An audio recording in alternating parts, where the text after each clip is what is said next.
Hey guys, welcome to a new blog. আর আজকে হচ্ছে 1 ফেব্রুয়ারি। আমরা যাচ্ছি আশ্রম রামকানালিতে। আজকে উৎসব আছে অনুকূল ঠাকুরের, তো আমরা ওইখানে যাচ্ছি। কদিন ধরে মারা বেশ চাঁদা তুলাতুলি করে প্রিপারেশন করে নিয়েছে। এবার আমরা যাচ্ছি আশ্রমে, এখন রেডি হব, তারপরে বেরিয়ে যাব। গাড়ি আসতে চলেছে, মানে ড্রাইভার তো অবভিয়াসলি আসবে না, যাবো কি করে। তো গাড়ি আসতে চলেছে, গাড়ি আসার পর বেরিয়ে যাবো আমরা। সো আমি রেডি হয়ে গেছি, আমার পুজো করা হয়ে গেছে। এই যে গোপাল শিব সবাই চান টান করে পুরো রেডি। আমার পুজো করা কমপ্লিট। এবার একটু ওড়না ঠোড়না পরে ফিক্স হয়ে যায়, গাড়ি এসে গেছে, এবার আমরা বেরিয়ে যাবো বাস।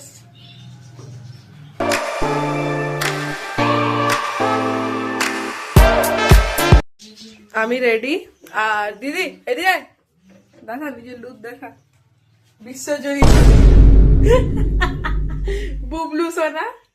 আমরা সবাই রেডি হয়ে গেছি, এবার আমরা বেরোতে চলেছি।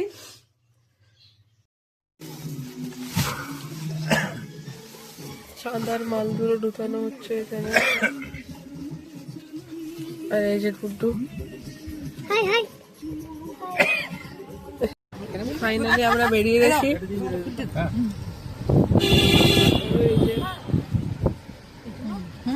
দুটো বড় বড় ইনফ্লুয়েন্সার যাচ্ছে আমার সাথে। আমরা বেরিয়ে গেছি, কন্টিনিউয়াসলি বলে যাচ্ছে ভিডিওটা করবি তখন বলবি, ভিডিওটা করবি তখন বলবি। বড় বড় বলবে না, এত বড় বড় লোক যাচ্ছে না ইনফ্লুয়েন্সার গুলো।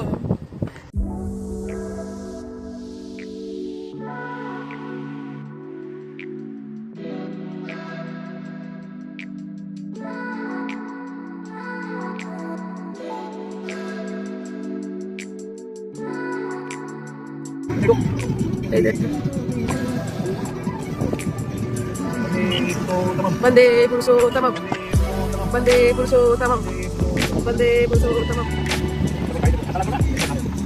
আমি তো কালকে বললাম সকালে তো বললাম।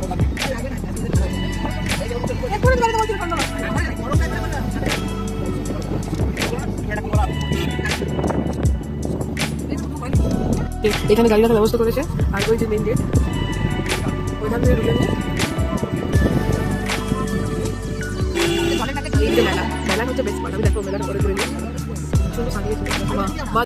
এইখান দিয়ে ওইদিকে মাঠ আছে, ওইখানে হচ্ছে মেলার রাস্তা।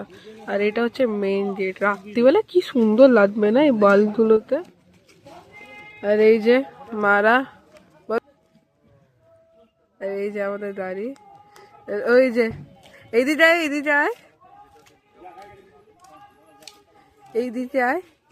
এই যে আমার বার্থডে আছে পুরুলিয়া, তোর বার্থডে আছে রামকানালি, কেমন লাগছে বল? ভাল লাগছে? ওই দেখ, ওই দেখ, ওই দেখ, দালালটা কি দেখ। তোর বার্থডে আছে হরিদ্বার যাবো, তুই কেন চিন্তা করছিস? ঋষিকেশ যাবো, আর ওখানে থাকবো। হ্যাঁ দেখ, এই যে ঘরটা দেখছিস, ওইটা হ্যাঁ, যখন সৎসঙ্গ হয় তখন গাড়ি অত দূর ঢুকে।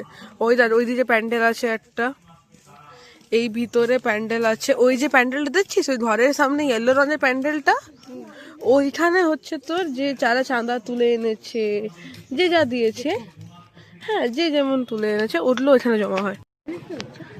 এইটা হচ্ছে ঠাকুরের মন্দির মেন, চ দেখাচ্ছি তোদেরকে। আর দেখ, এই ইয়েলো হাউসটা হচ্ছে গেস্ট হাউস, এইটা চাঁদা জমা, এটা হচ্ছে অফিস, ঠিক আছে। ওইখানে তোর আনন্দবাজার, আর এটা হচ্ছে মন্দির। আর লোথ দেখ কত ভিড়, চপাট করে যে বরাম করে চলে আসি।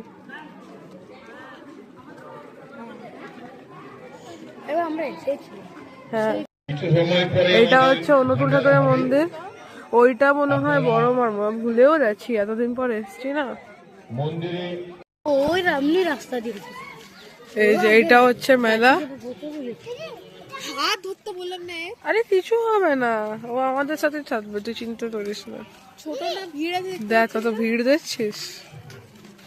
দেখ খাইলাম খোঁজ, এখানে খেলা হচ্ছে না গাড়ি। দেখ আমি ধরেছিলাম হাতটা।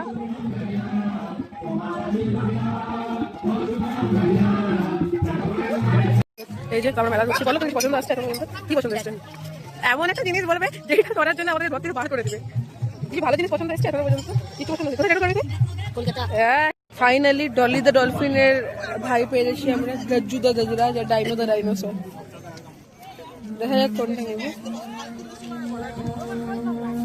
দুই ইনফ্লুয়েন্সার একসাথে হয়ে যাচ্ছে। বাবা, মুখ দেখো মুখ, কত সুন্দর দেখতে নারী। এই যে দুনিয়া জগৎ সে হারা, ওর ধরো যায় আসে না কি হচ্ছে না হচ্ছে, যত তোমার আইসক্রিম আছে। আর ও সোডা খেতে গেল, তাও নিজের মতন বাদাম খাচ্ছে। আমি একটা তলোয়ার চাইলাম, সেটাও আমায় কিনে দেওয়া হলো না।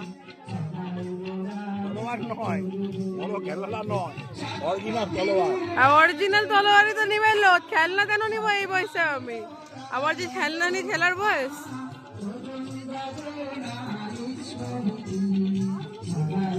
আর ওই যে ওইখানে স্টেজটা করেছে, মানে পুরো গান টান হচ্ছে, হিরোইনরা রেডি হচ্ছে। বলো কেমন লাগছে তোমার? আর আমাদের তলোয়ার কিনে দেওয়া হলো না, তুমি তো বলেছিলে, তুমি তো বলেছিলে কিনে দেবে, বাবা কিনে দিল না। বল, এই যে গুড্ডু কিনে নিয়েছে, কি নাম? পিঙ্কু দা পিককে গুড্ডু কিনে নিয়েছে। আর এই যে এখানে ফটো তোলাতুলি শুরু হয়ে গেছে। এটা যে ফেসবুকে পোস্টের তৈয়ারি নাকি, তার পোস্টে প্রথম যায় সেটা চেক করা হবে। এ খুব ভালো কানের দুল টুল ছিল, তো আমরা তো অত কিছু কিনিনি, এই পিকক একটা কিনলো আর বাস ওই সবই। হ্যাঁ, এই যে দুজন। যত আস্তে আস্তে টাইম বাড়ছে তত ভিড়টা বেড়ে বেড়ে যাচ্ছে। আর এবার এই জায়গাগুলো ঢুকা যাচ্ছে না, এই মন্দিরগুলোতে যেখানে আমরা আসার সময় ঢুকে পুরো ফাঁকা ছিল জায়গাটা, ওইটা আর ঢুকাও যাচ্ছে না, পুরো ভিড় বেড়ে গেছে। আর কি হলো, পিঠত ফেটে গেল গেল, বাহ গুড জব। তো এই যে ফাইনালি আমরা বেরোচ্ছি, হয়ে গেল আমাদের মেলা ঘুরা। সব লজেন্স খেতে খেতে যাচ্ছে, মুখ তুলো দাদা তোমাদের দুজনে। এই যে হয়ে গেছে আমাদের, না আমি দেখাচ্ছি কি সুন্দর লাগছে দেখতে।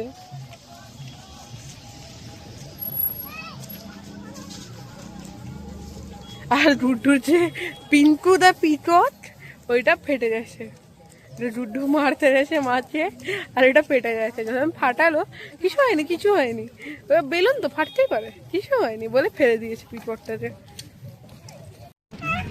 আমরা রওনা দিচ্ছি, আমরা বেরিয়ে গেছি। এই যে ভিড়টা কিন্তু এখনো বেড়েই যাচ্ছে, কমেনি এখনো পর্যন্ত। আমি চুলটা বেঁধে নিলাম, গরম লাগছে, মানে যখন দাঁড়িয়ে চলছিল সকালে তখন ঠান্ডা লাগছিল। যদি ভিডিও ভালো লেগে থাকে তাহলে do like share and subscribe. এসে নিয়ে খুব টায়ার্ড হয়ে গেছে, তাই আর রেকর্ড করতে পারছি না, এবার ঘুমাতে যাবো।